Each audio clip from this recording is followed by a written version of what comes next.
अरे सुंदर नगर अवधपुर अधिक सुहावना अधिक सुहावन है ललना रवि कुल कमल दीनेश अवधपुर जन्म लिहल हे ललना रवि कुल कमल दीनेश अवधपुर जन्म लिहल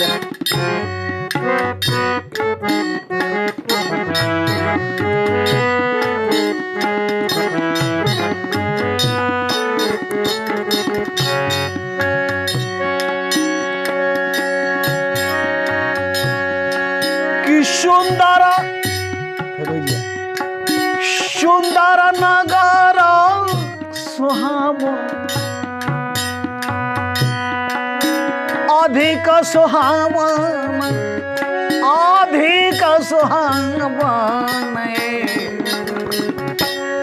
ललना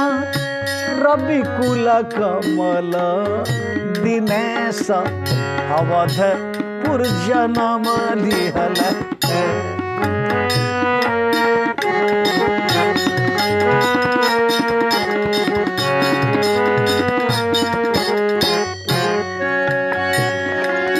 कि पतित पावन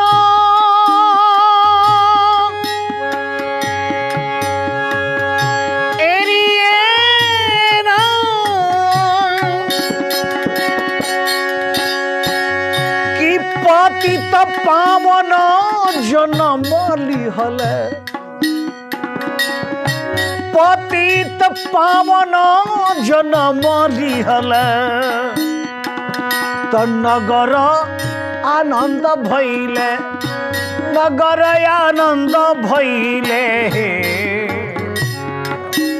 ललना बाजेला बधाव अवधपुर ललना बाजेला बधाव अवधपुर तो नगर सुहाव लागे ललना बाजेला बधाव अवधपुर नगर सुहाव लागे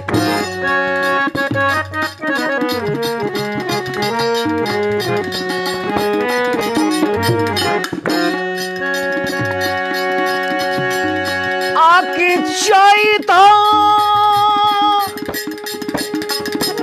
अजोर तिथि नौमी चैत अजोर तिथि नौमी के राम जी जन्म लिहल राम जी जन्म लिहल हे ए ललना होता जय जयकार अवधपुर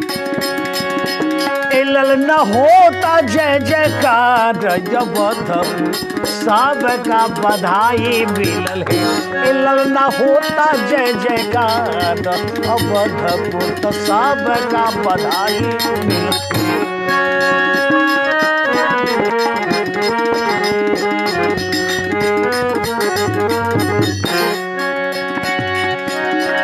आकी ढगरे ना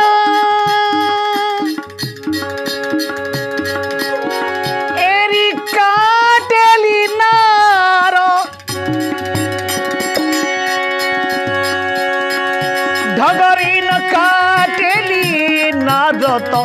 हठ बड़ा जोड़ कैली हठ बड़ा जोड़ कैली है ए ललना हार न कभेसर कंगन ए ललना हार न कभेसर कंगन रानी लोग बधाई देहल ए ललना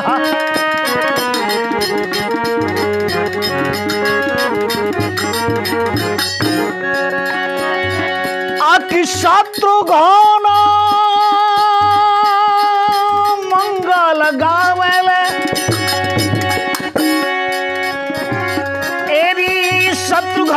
मंगल गावेले गाय के सुनावेले गाय के सुनावेले ए ललना जुगे जुगे बढ़ो ये हवात ए ललना जुगे जुगे बढ़ो ये हवात बधैया धेनु गैया मिलल है ए ललना जुगे जुगे बढ़ो ये हवात बधैया धेनु गैया मिलल है ए ललना रवि कुल कमल दिनेश अवधपुर जन्म लिहल है।